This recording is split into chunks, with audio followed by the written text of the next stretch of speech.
మారుతున్న life style, ఆహారపు అలవాట్ల కారణంగా అనేక మంది అనారోగ్య సమస్యలు, రకరకాల వ్యాధుల బారిన పడుతున్నారు. వాటిలో డయాబెటీస్ కూడా ఒకటి.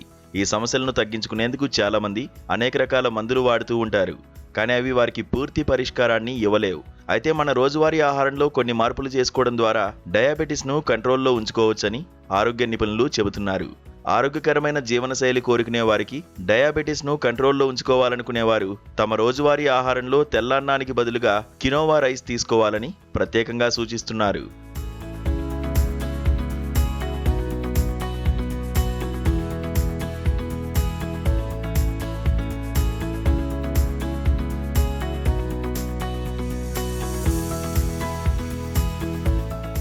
సాధారణంగా మనం తినే అన్నంలో పోషకాలు తక్కువగా, ఫైబర్ తక్కువగా, కార్బోహైడ్రేట్లు ఎక్కువగా ఉంటాయని, కానీ కినోవా రైస్లో అధిక పోషక విలువలు ఉంటాయంటున్నారు.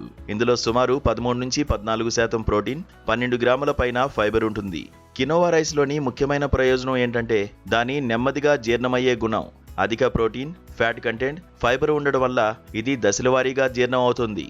దీనివల్ల గ్లూకోజ్ రక్తంలోకి ఒకేసారి కాకుండా నెమ్మదిగా విడుదలవుతుంది. ఈ లక్షణం రక్తంలో చక్కెర స్థాయిలను అదుపులో ఉంచడానికి అత్యంత ఉపయోగపడుతుంది. డయాబెటీస్ ఉన్నవారికి ఇది చక్కని ఆహార ఎంపిక. రక్తంలో గ్లూకోజ్ నెమ్మదిగా చేరడం వల్ల ఊబకాయం, అధిక ట్రైగ్లిసరైడ్స్, అధిక కొలెస్ట్రాల్, ఎల్డీఎల్ పెరిగే అవకాశం తక్కువగా ఉంటుంది. కినోవా రైస్ కేవలం రక్తంలో చక్కెర నియంత్రణకు మాత్రమే కాదు, అనేక ఇతర ప్రయోజనాలను కూడా అందిస్తుంది. ఇందులో కాల్షియం, ఐరన్ వంటి ముఖ్యమైన మినరల్స్ పుష్కలంగా ఉంటాయి. ఇది మిగిలిన ధాన్యాలతో పోలిస్తే చప్పదనం లేకుండా రుచికరంగా ఉంటుంది.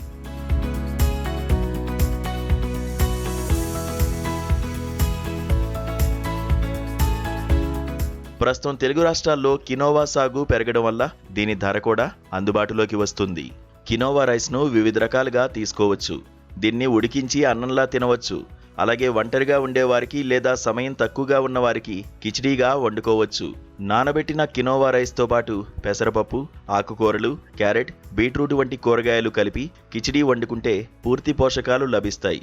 కూరగాయల కంటే ఆకుకూరల బెనిఫిట్ ఎక్కువ కాబట్టి కినోవా అన్నంతో ఆకుకూరల కాంబినేషన్ చాలా మంచిది. దీన్ని కారపొడి లేదా రోటి పచ్చళ్ళతో కూడా తీసుకోవచ్చు. చంటి పిల్లలకు, గర్భిణీలకు, బాలింతలకు, వృద్ధులకు కినోవా రైస్ చాలా అనుకూలమైంది. చంటి పిల్లలకు మెత్తగా వండి పెడితే తేలిగ్గా జీర్ణమవుతుంది. బాలింతలకు పాలు బాగా రావడానికి సహాయపడుతుంది. వృద్ధులకు, ముఖ్యంగా దంతాలు లేని వారికి మెత్తగా నూకల అన్నంలా వండితే ఎక్కువ పోషకాలు అందుతాయి. ఇది వారిలో బలహీనతను తగ్గించి జీర్ణక్రియను మెరుగుపరుస్తుంది. తెల్ల అన్నానికి బదులుగా కినోవా రైస్ను ఎంచుకోవడం ద్వారా ఆరోగ్యకరమైన ప్రత్యామ్నాయాన్ని స్వీకరించవచ్చు.